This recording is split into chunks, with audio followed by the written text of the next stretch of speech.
This is why the new Model Y standard will never catch on. This is the 2026 Tesla Model Y Premium, also known as the Juniper. This one, being rear-wheel drive, has an MSRP starting at $44,990. And for that price, this is the single best value new car you can buy, period. In this video, I'm going to show you why buying the new Model Y standard is a horrible value, and show you why this is obviously much better and why this is the only Model Y you should consider. I'm also going to take it for a drive, show you some of its quirks and features, and then I'm going to tell you what I think of the single best value new vehicle you could buy. Like I had mentioned previously, it was also the best selling vehicle in 2023, not anymore, unfortunately, and why I still think it's the best Tesla has ever made. Let's get started. Now, for those who don't understand what I mean by Model Y standard, this car, even though it is a rear-wheel drive Model Y, is not the base model. This is actually the premium trim level. A couple days ago, Tesla actually announced the two new versions of the Model 3 and the Model Y. So the Model 3 standard and the Model Y standard, which are supposed to be more stripped down and cost-effective solutions for Tesla. However, if you look at the value proposition, the standard models are not good value at all. You lose a ton of features. So I'm going to show what you lose, what you gain by going with the premium, which is only $5,000 more, keep that in mind, and why this is, again, the best value car you can buy. Let's start up at the front. Starting up at the front, you'll notice the most striking design cue on the new Model Y is the front light bar. Now, some people hate it, some people love it. I think it looks super futuristic. It looks like the Cybertruck, but not too much. It's just the right amount of cyberness. Now, the problem with the Model Y standard is it doesn't have it. There's no front light bar on the Model Y standard, and there's also no matrix LED headlights on the Model Y standard. Interestingly, if you notice, this is not headlight. This is light bar and turn signal. On the Model Y standard, this is your headlight. But then again, like I said, they ditched the light bar anyway. So in the Model Y standard, there's actually no light here at all. So what I'm confused about is, wouldn't it just be cheaper to make one headlight assembly for all Model Ys instead of making a different part specifically for one trim level that people probably aren't going to buy anyway? Not quite sure on that. Let me know in the comments. Obviously, on this one, you have your turn signals, your headlights down here, no fog lights to my knowledge, reflector, obviously your daytime running light across the front. You also have your camera down here, your front-facing camera, which does have a washer jet, and the Model Y standard fortunately does still have that, which is nice to see. So other than that, the front design of the Y on the premium model is pretty good, but I don't like the standard. It looks a little too stripped down to me. Let's pop open the front trunk. Teslas have front trunks, which is super useful, but the Model Y standard has a unique compromise that I think makes it a lot less useful. Anyway, let's open this up.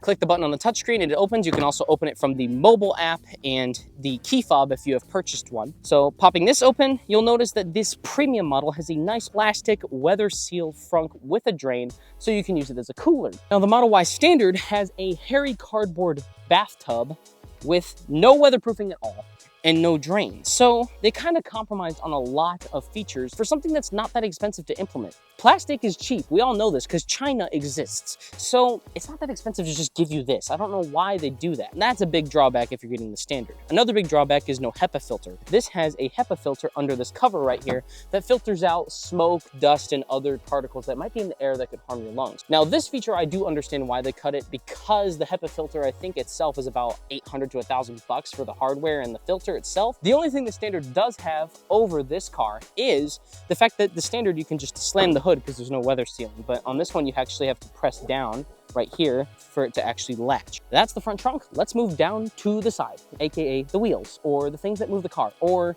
the round things, or the tubber bubber wheels.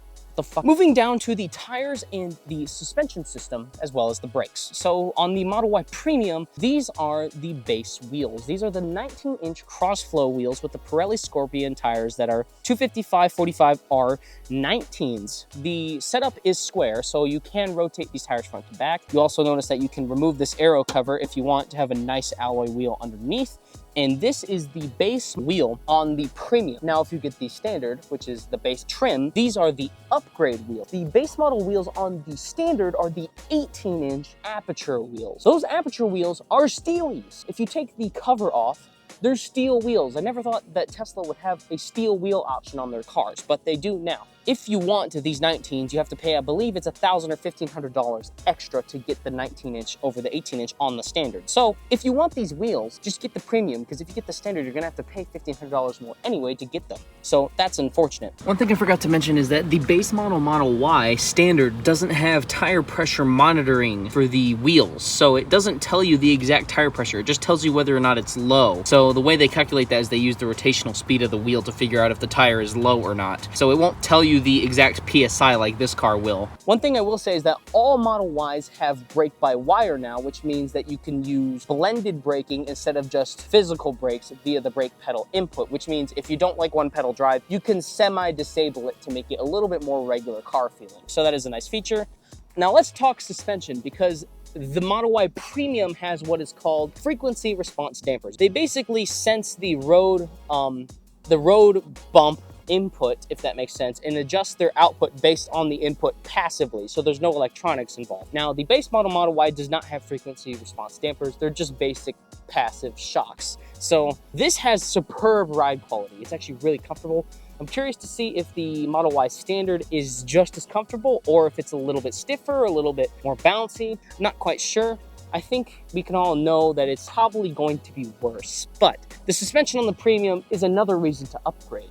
Moving along to this fender, you'll find this little itty bitty side repeater camera. Now these aren't very important because they are part of the Hardware 4 camera suite on every Model Y. So every Model Y has 8 cameras, 1 on the front bumper, 1 on the rear bumper, 2 on the fenders, 2 up in the windshield, and 2 on the B-pillars. These enable FSD version 14, which is the single best self-driving software on any new car you can buy. Now, FSD is very expensive. To buy it outright, it is about $8,000. But if you want to subscribe to it, you can pay $100 a month separate of your car bill. So you can subscribe to it for 1 month and then not subscribe to another, just like a subscription service if you want that feature or not. If you haven't tried it out and you have one of these cars, I would highly recommend it because it works extremely well. FSD is available on every Model Y. What isn't available on every Model Y is autopilot. Why? The Model Y Premium has it, the Model Y Standard does not. The Model Y Standard has no basic form of lane centering at all, which is stupid because it saves Tesla exactly $0 because it is a software feature. Tesla,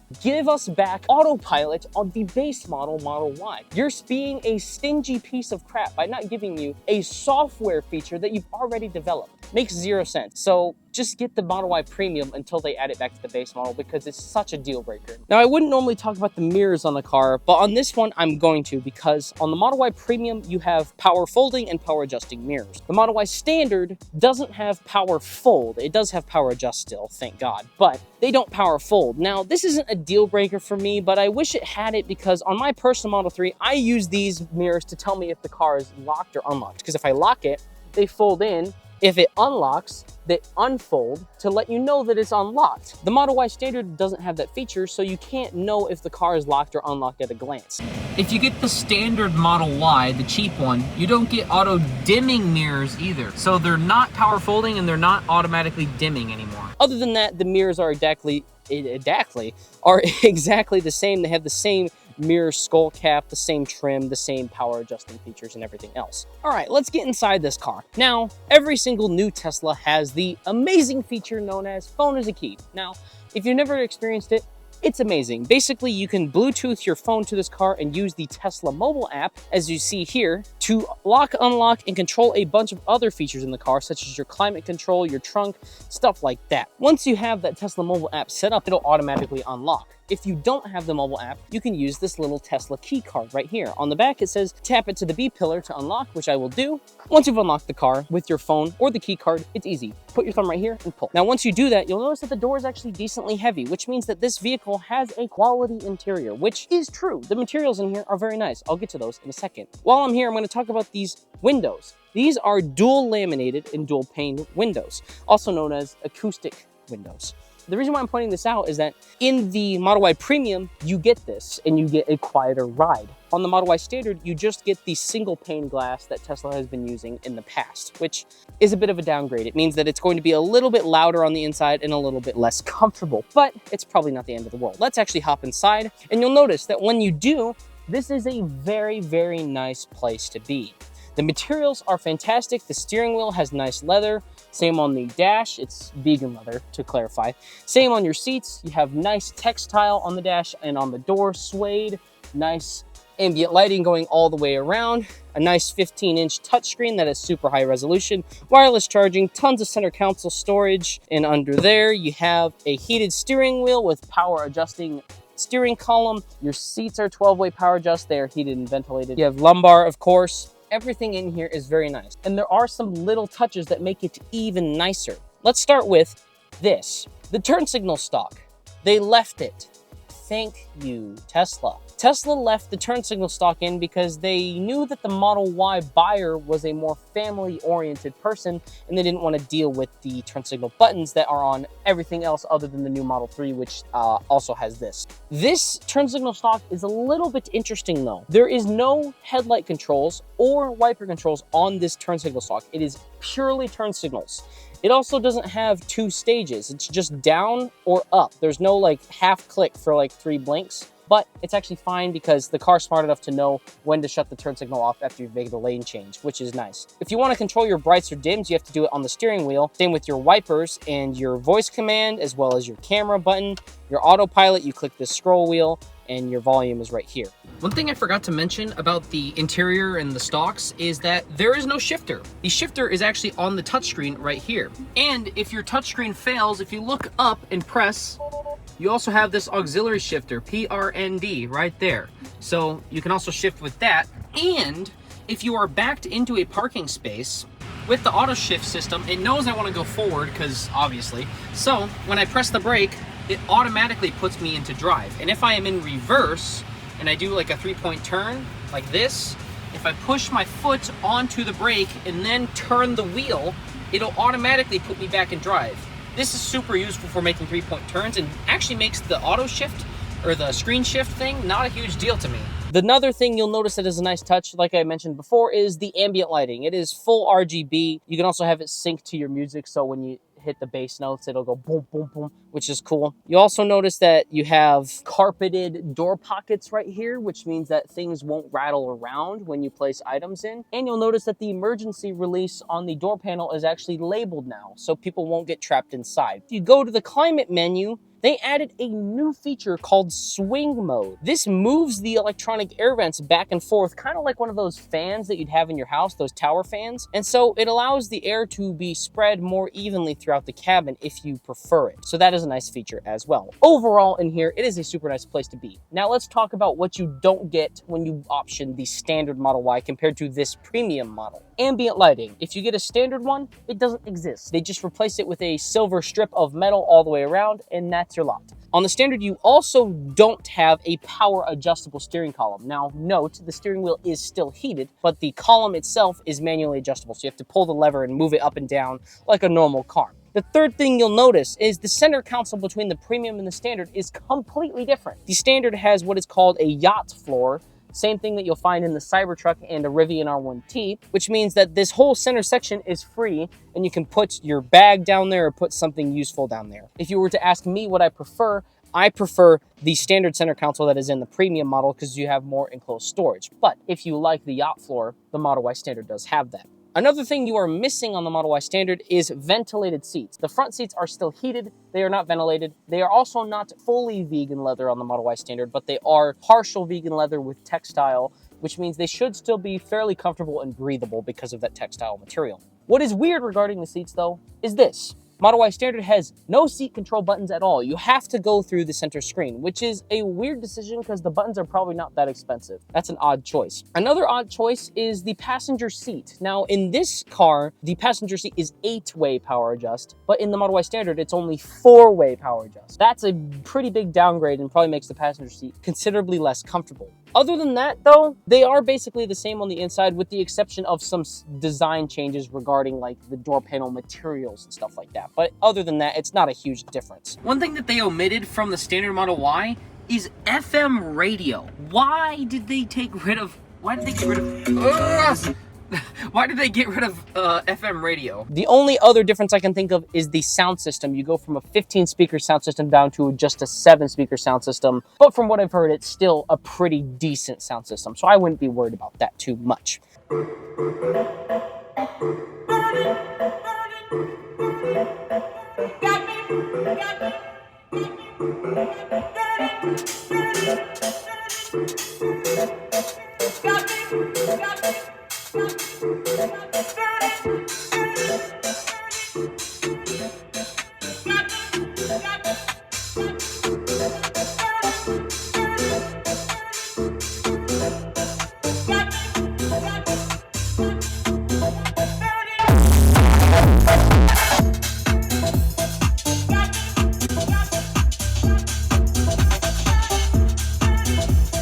All right, sound system, fantastic as always. Tesla always does a really nice job with their sound systems, and this thing sounds fantastic. The bass has a bunch of kick. The sound is obviously very clear. Personally, I actually am not a huge fan of the immersive sound function.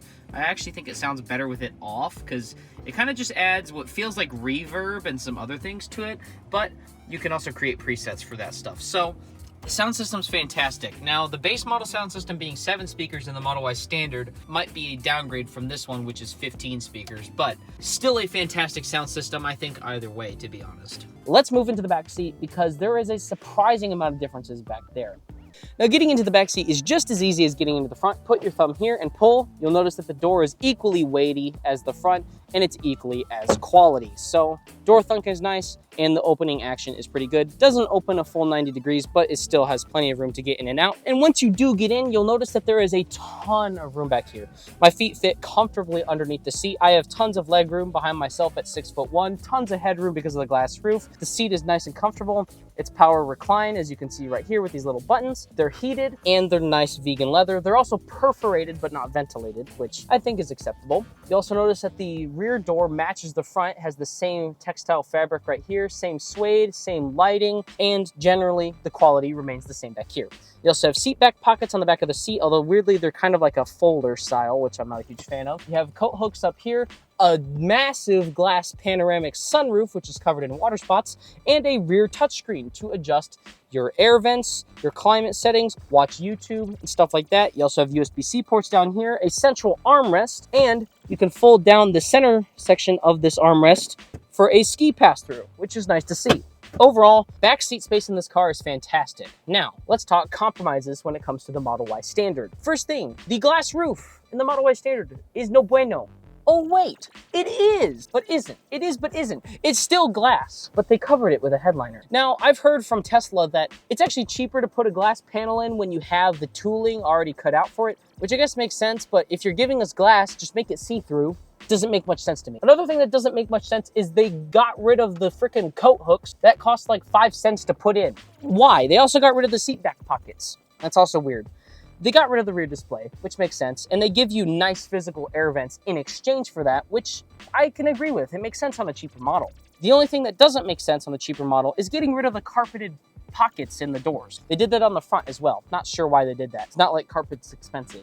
They also got rid of the ambient lighting just like up front. They got rid of the perforated vegan leather and gave you partial vegan with textile. They also got rid of the rear heating and the rear power folding, which makes sense to cut costs, but it still makes the car a lot worse value. The Model Y Premium has this center armrest. However, the Model Y Standard doesn't have this exact center armrest. If you want an armrest, you have to fold down the central seat entirely, and there's cup holders on the back of the seat right here. So it's a bit of a compromise there, but you still do get cup holders. Other than that, everything back here is the same from the Standard to the Premium, so you get the same amount of legroom and stuff like that.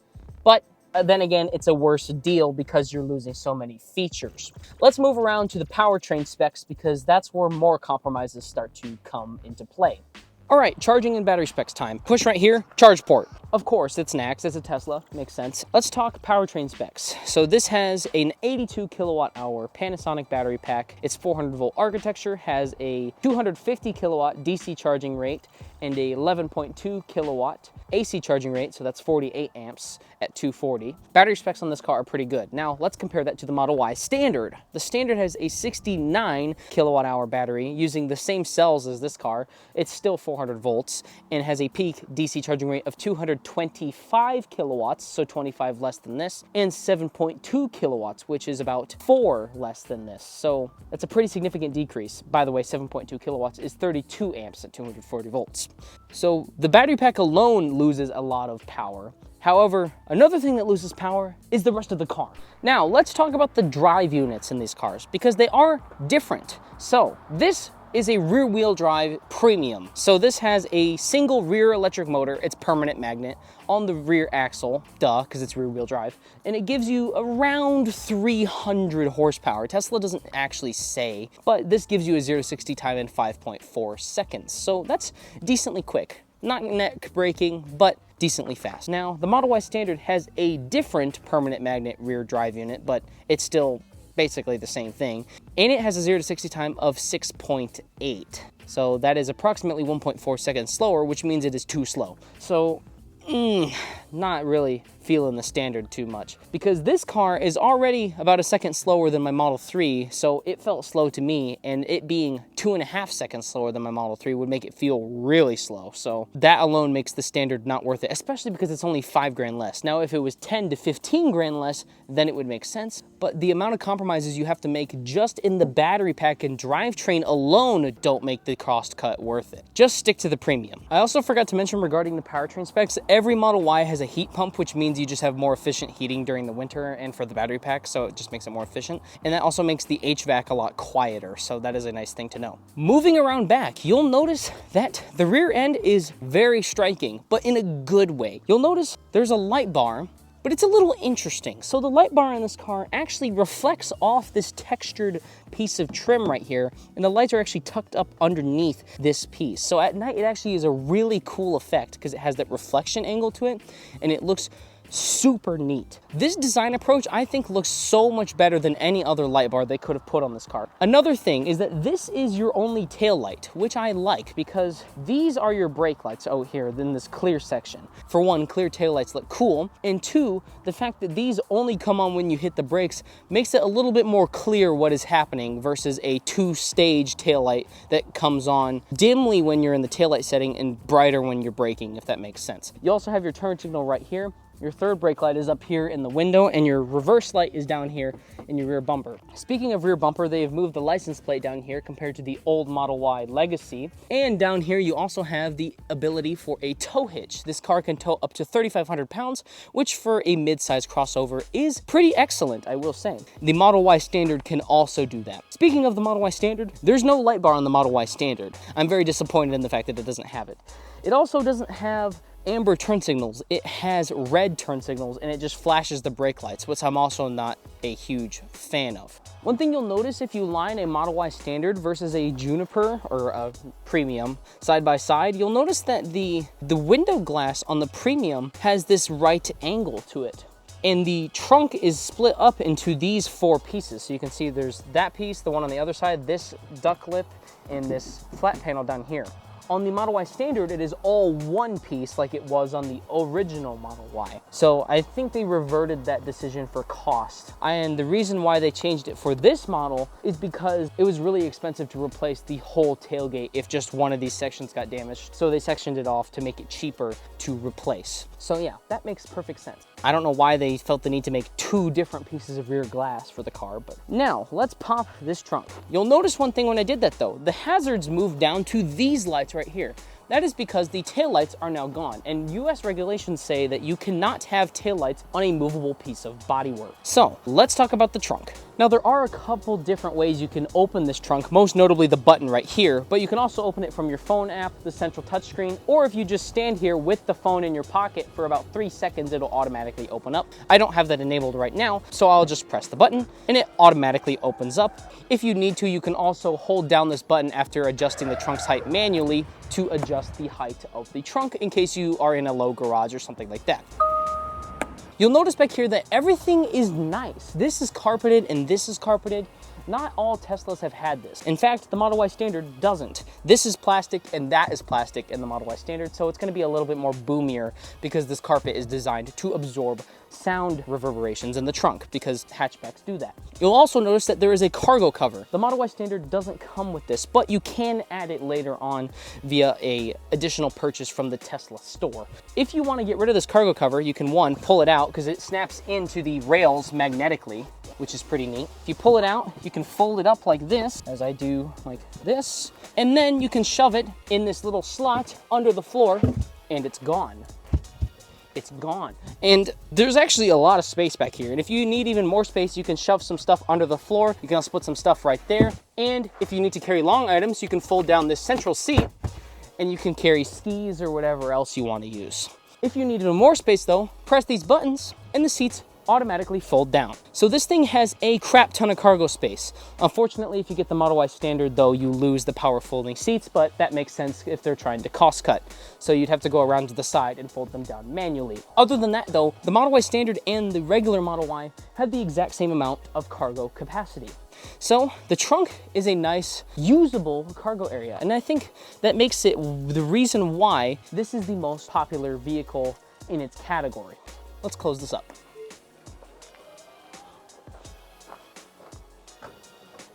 Okay, so those are some of the quirks and features of this vehicle. Now let's take it for a spin.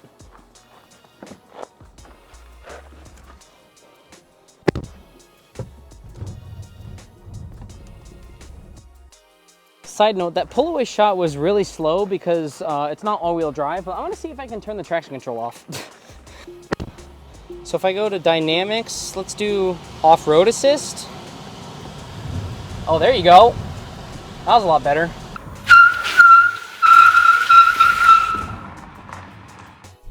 So let's go for a drive in the 2026 Model Y Premium, shall we? For the longest time, this was called the long range. Now that they have the standard model out, they renamed it to the Premium because the standard technically is still a long range model. It has 321 miles of range. This has 357, and because it's the rear wheel drive trim, as you can see, it is not super quick, but it gets up and goes relatively well for a rear-wheel drive model. 0 to 60 happens in 5.4 seconds, and that is plenty quick, I think, for most people. Flooring it out of the corner there. Decent little bit of traction control intervention. As you can see, 70, 80, 85. So, slower than what I'm used to coming from an all-wheel drive long-range Model 3, but if you're coming from any sort of gas car or a rear-wheel drive Tesla from the past, this will feel quicker in most scenarios unless it's like a Model S P85 or something. It's pretty freaking quick for a rear-wheel drive car, and obviously there is the dual motor option to get your 0 to 60 down to 4.2 seconds if you want that as well. There's also the performance, which is 3.3, which is even faster. The performance in this car is not what you should be worried about. Now, if you're looking at the standard, which I highly suggest you don't because it's really not worth it, you get a 1.4 second 0 to 60 time slower than this car. So this doesn't feel especially fast to me, and I wouldn't want it to be any slower, especially by that much.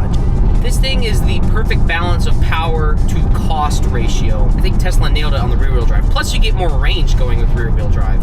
You get 357 versus 327, I believe, on the all-wheel drive version of this same vehicle. Combined with the incredible efficiency of the aerodynamics, the tires, and the motors, makes this thing have incredible range even in the real world. I'm getting like well over 300 miles of real world range basically every time I drive this thing.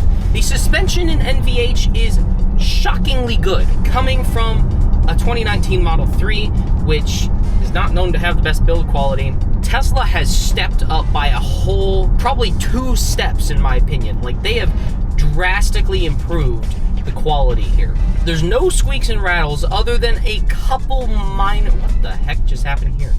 Sorry about that. There's no squeaks and rattles other than a couple of very minor little things. Like, I can hear a little bit of clicking from this seatbelt adjuster sometimes, but that's only on very rough road textures, and other than that, I don't hear anything that shouldn't be there. Unlike on my car, which sounds like a box of Legos rolling down the road. The suspension is, I think, the most comfortable Tesla suspension I have ever seen or experienced, maybe other than Cybertruck. Excuse me. They thought I was leaving the lane. I was definitely not leaving the lane. Other than Cybertruck, which has air suspension, which should be more comfortable than this coil suspension, in certain scenarios, I don't think that's true. I actually think that this is more comfortable in 90% of scenarios because, one, it's consistent. over bumps, it has a system that is known as like a frequency response damper that will adjust the feedback loop of the damper's rebound, I guess if that makes sense, or damping motion based on the input it's given. So if you go over a big undulation, it's going to give you more damping than a small undulation in the road.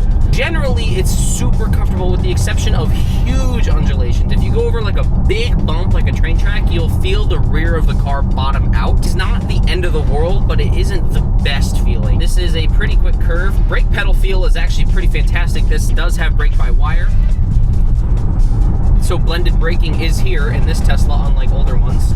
So the brake pedal is very firm and not super linear, but it's easy enough to get used to. The thing that I'm noticing though is that the brake pedal is very sensitive at the top of its travel compared to a normal car, which then again, if you get used to it, it's not the end of the world, but it's just different from where I'm coming from. But overall, the brake pedal feels very nice and the brakes should be decent enough. Teslas are not known for having the best brakes, but this isn't a performance model, so I wouldn't really expect it to. Let's take this corner at maybe 60 or so. Now these are the 19-inch Pirelli tires on this model. So the base model wheel on the premium and the upgrade wheel on the standard.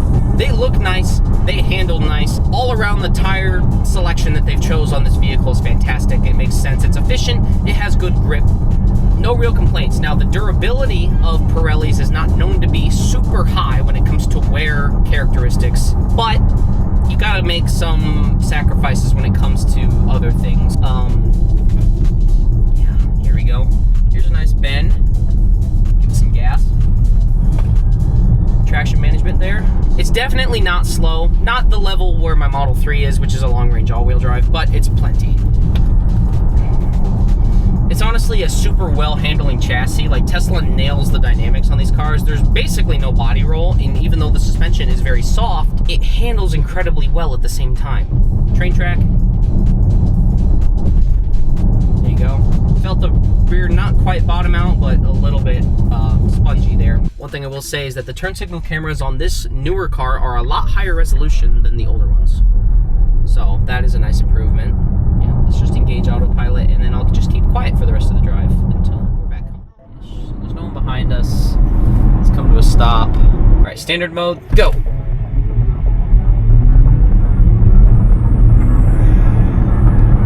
we go. 5.91 seconds, but it's slightly uphill.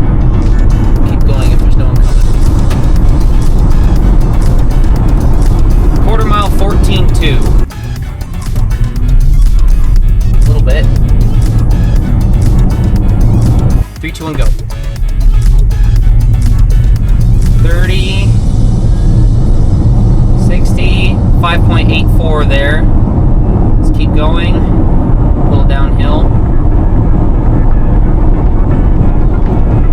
14.1, go.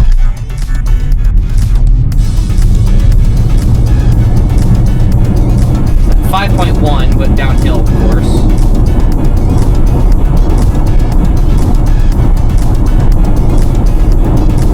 13.54. Let's do it right here. 3, 2, 1, go.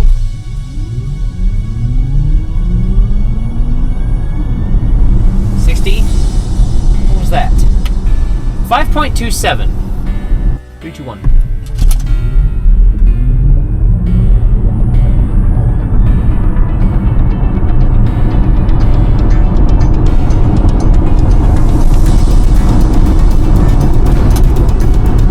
And what happened with the time? 5.4 seconds on the nose, so it will do what it's advertised to do. Let's see if I can put it in off-road mode. Sideways action. Yeah, a little bit.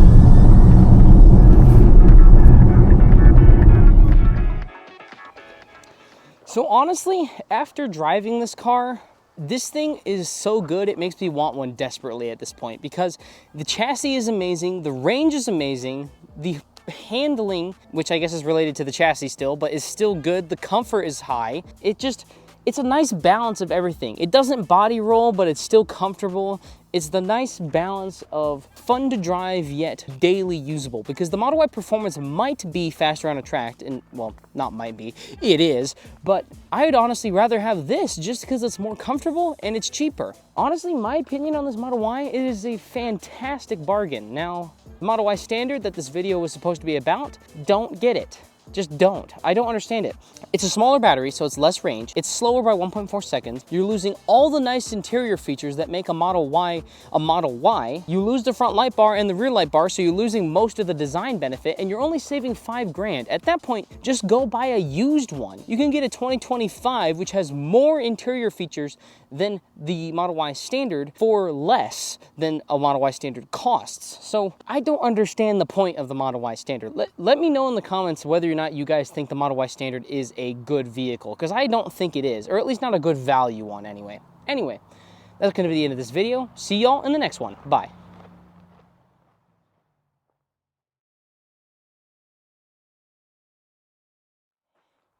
Let's talk about some quirks and features of this Model Y. There are quite a few, and actually a lot more than I was expecting, considering that Teslas are usually pretty quirky to begin with. So let's go. Sentry mode cameras, and you have a grid of 4, and you also now have the pillar cameras. So earlier Teslas, including mine, don't show you the pillar cameras, but now you can. So you have a total of 6 angles for your Sentry mode now, which is a nice feature. I'm glad that they added that, because there was a blind spot without it. Is it just me, or does the horn sound like a speaker? If you look closely, the tint on the rear, or not the rear, but the tint on the sunroof doesn't go all the way to the edge of the glass. It stops here, which is an odd choice. You can see that line right there. Such a weird thing to do. I don't know why they would do that. Just like an iPhone, you have low power mode. So it turns off things like cabin overheat protection and Sentry mode. If I could click the frickin' thing, there we go. Sentry mode, it turns off your outlets and stuff like that. If you're charging though, it'll keep your stuff on, which is nice. And you can actually customize what percentage that happens at, which... So this car also has Grok AI. This is a new Tesla feature. Back in 1954. That'd be a Friday. What day was 9/11 on? It was a Tuesday. You can also change the voice.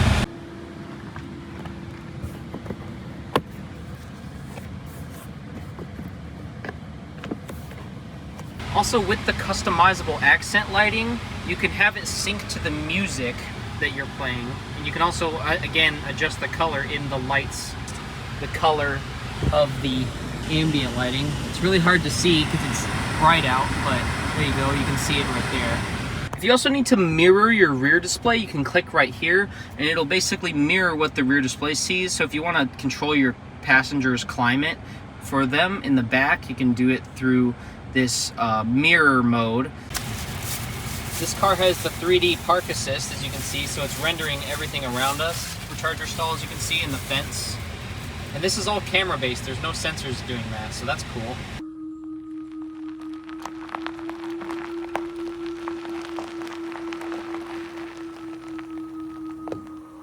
I noticed this on the Cybertruck as well, but with the windows down and you open the door, it rolls the window up a little. Why?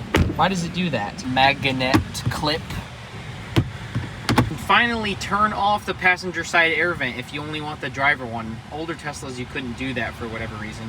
You'll also notice that this textured plastic right here and this textured stuff in the center is the same material that they use on the rear light bar for the reflection stuff, like the little textured piece. So through the seats menu, you can also fold the second row chair through this setting, which is nice. You can also adjust the passenger seat forward and backward with these buttons as well. To open the glove box, you press right here, and it's just this little magnetic door that you can see, and it's just magnetically clips closed. The center console doesn't actually have a clip, it's just friction, which is actually kind of nice. I like that they got rid of the clip.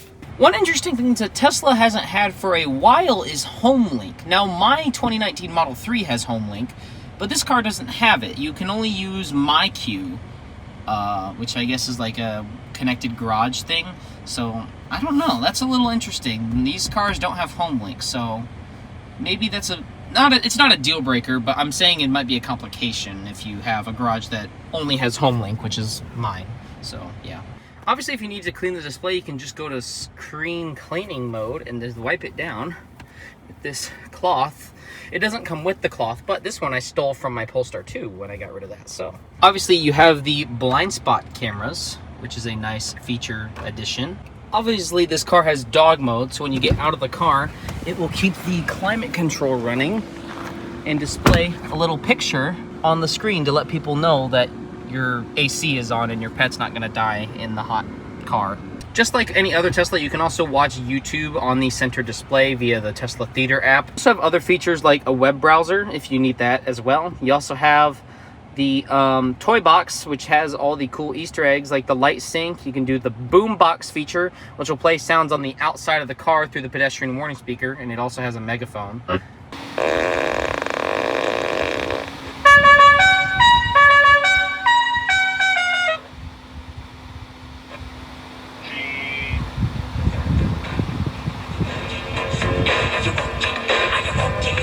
The romance mode, you can do Mars, which is cool. Turns the navigation map into Mars. Make music with this little tracks thing. You can sketch on the drawing thing, which is cool.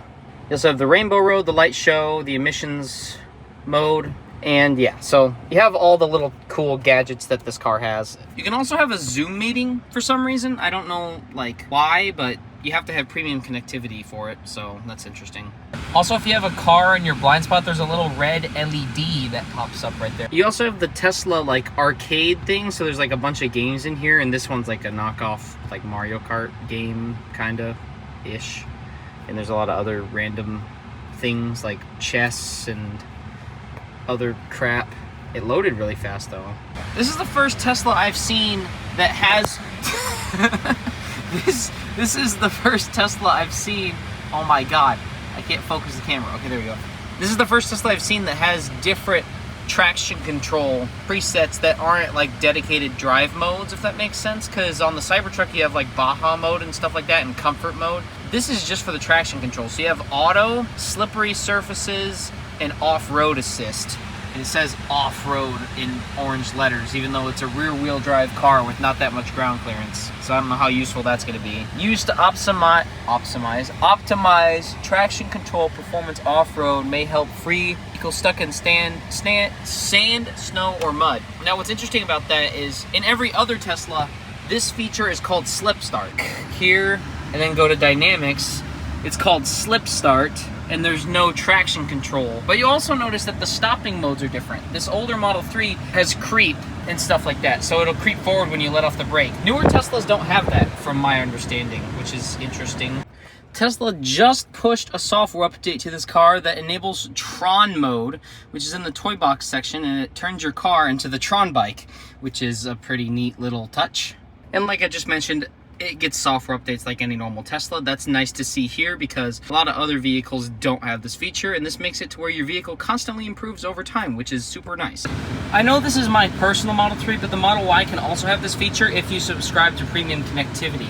If you subscribe to premium connectivity, you have a built-in weather radar function, so you can see all the weather in the area if it'll load. There you go, so you can see all the rain blobs, like a weather radar, which is pretty neat.